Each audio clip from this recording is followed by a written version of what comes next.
안녕하세요, 블러프입니다. 이번 시간부터는 몇 시간에 걸쳐서 쉽게 설명하는 세월호 이야기를 한번 해보려고 하는데요. 우선 이 영상 제작을 하게 된 의도부터 좀 말씀을 드리자면은 이 채널을 개설할 때부터 언젠간 한 번쯤은 다뤄야겠다고 생각한 주제이기도 했고, 또 얼마 안 있으면 6주기이기도 하죠. 2014년 당시에 저도 3등항 회사였는데 벌써 시간이 6년이나 흘러서 그동안 제가 1등항 회사도 해보고 회사도 그만두고 이렇게 영상을 제작하는 그런 시간까지 오기도 왔네요. 아무튼간에 이 세월호 사고는 대한민국 해난 사고 역사상 최악의 참사였을 뿐만 아니라 단순한 해난 사고가 아닌 대한민국 사회가 가지고 있는 문제점들을 총체적으로 보여주었던 사고였다는 점에서 우리에게 시사하는 바가 굉장히 크고, 그에 따라서 우리가 반드시 제대로 알고 넘어가야 될 역사이기도 합니다. 그럼에도 불구하고 많은 사람들의 기억 속에서 잊혀지고 있죠. 이 세월호 참사가 우리에게 남겨준 숙제라고 한다면 다시는 이런 비극적인 일이 벌어지지 않도록 안전한 사회를 만드는 것인데, 만약 누군가가 그렇게 되었냐고 물어보신다면 불행하게도 그렇지 못하다라고 밖에 말씀드릴 수가 없습니다. 왜냐면 그 뒤로 실질적으로 바뀐 게 별로 없기 때문이죠. 사실은 그동안 원인 규명에만 너무 많은 시간이 소모되기도 했어요. 이런 상태에서 많은 사람들이 사실은 지쳤죠. 아직도 세월호냐고 물어보시는 분들도 있고, 이제 그만하자고 하시는 분들도 굉장히 많아요. 굉장히 지치신 분들이 많습니다. 그동안 이 세월호가 그렇게 될 사건이 아님에도 불구하고 정쟁 싸움의 희생양이 되었고, 그 과정에서 또 많은 음모론들이 나왔죠. 거기에다가 또 언론들까지 합세를 해가지고 이게 완전히 늪처럼 되어버렸어요. 한번 빠지면 나오기 힘든. 그래서 많은 사람들이 지친 게 사실입니다. 저도 그랬고 당사자들도 지쳤는데 비당사자들 입장은 어땠겠어요. 아무튼 그런데다가 제가 영상 제작을 하고 자료들을 좀 살펴봤는데, 많은 영상 자료죠. 영상 자료들을 살펴보기도 했고 뭐 문서화된 자료들도 살펴봤는데, 이게 일반 대중들이 이해하기가 좀 힘든 부분들이 굉장히 많이 있습니다. 아무래도 이 분야가 좀 전문적인 분야고 폐쇄적인 분야다 보니까 그럴 수밖에 없다고 생각은 듭니다만, 이거를 가지고 언론들이 좀 쉽게 설명을 하려고 하다 보니까, 특히 이제 단순하게 짧은 시간 안에 막 쉽게 설명하려고 하다 보니까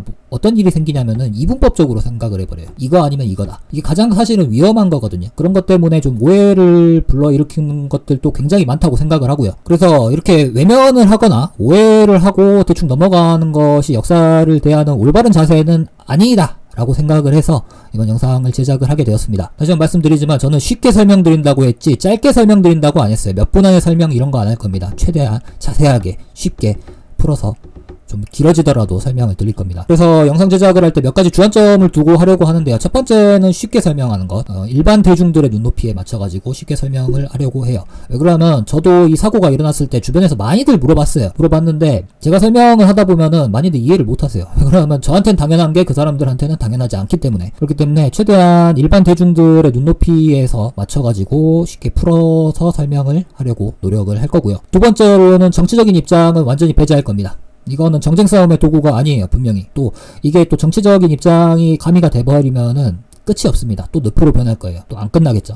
그래서 이것 또한 최대한 배제를 할 겁니다. 세 번째는 음모론들, 그에 따라서 생기는 음모론들도 여기서는 다루지 않을 거예요. 그런 음모론들 특징이 뭐냐면 들으면 그럴듯해요. 그럴듯한데 결정적인 증거는 또 없어요. 이것만 털면 된다는데 하여튼간에 결정적인 증거는 없기 때문에 음모론들은 다루지 않을 거예요. 그래서 이 영상들에서 주로 다루는 것은 세월호 특별조사위 2기죠. 1기 아닙니다. 1기는 워낙 날조된 거기 때문에. 왜 그러냐면 1기 조사 보고서를 보면은 그때 당시 제가 2등항 회사였음에도 불구하고 설명 안 되는 부분들이 너무 많았어요. 그래서 2기 특별조사위원회 보고서를 바탕으로 해서 설명을 드리려고 합니다. 물론 이것도 완벽하진 않아요. 그건 나중에 말씀드릴 건데, 완벽하진 않지만 가장 공신력이 있다고 여겨지기 때문에 이걸 기준으로 말씀을 드릴 거고요. 사실 음모론에 대해서 한 가지 말씀드리자면은, 이 해난 사고 하면 가장 먼저 생각나는 게 타이타닉호거든요. 타이타닉호 같은 경우에는 지금은 이제 워낙 100년이 넘은 기간이 흐르기도 했고 워낙 오래된 사고여서 학계에서는 빙상 충돌이 정설로 받아들여지고 있습니다만, 아직까지도 많은 음모론들이 있는 게 사실이에요. 심지어 그때 당시에도 잠수함이 충돌했다는 설이 있어요. 그럼에도 불구하고 아까도 말씀드렸다시피 결정적인 증거가 항상 없기 때문에 저는 가장 개연성이 있는 자료를 바탕으로 해서 설명을 드리도록 하겠습니다. 그리고 네 번째로는 오해가 있을 만한 부분에 대해서는 정확하게 짚고 넘어가도록 할 거예요.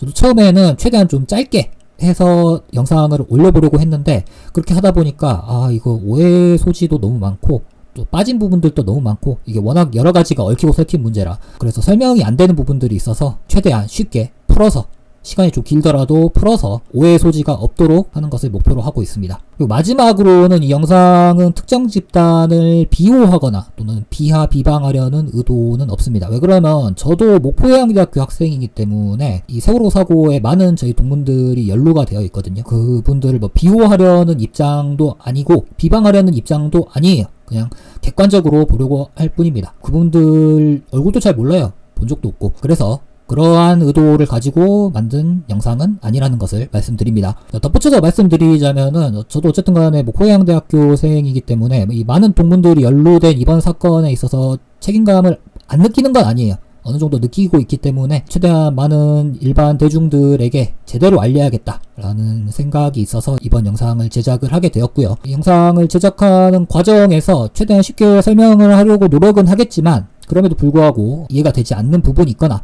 또는 제가 자료 조사를 하는 부분에 있어서 워낙 가짜 뉴스들이 많기 때문에 잘못된 자료들을 선택하는 경우가 있을 수도 있어요. 그런 부분에 있어서는 댓글로 남겨주시면은 제가 충실하게 반영을 하도록 할 거고요. 구독과 좋아요는 영상 제작에 정말로 큰 힘이 될 것 같습니다. 그래서 저는 당분간 세월호 관련된 영상으로 돌아올 예정입니다. 영상 시청해 주셔서 감사합니다.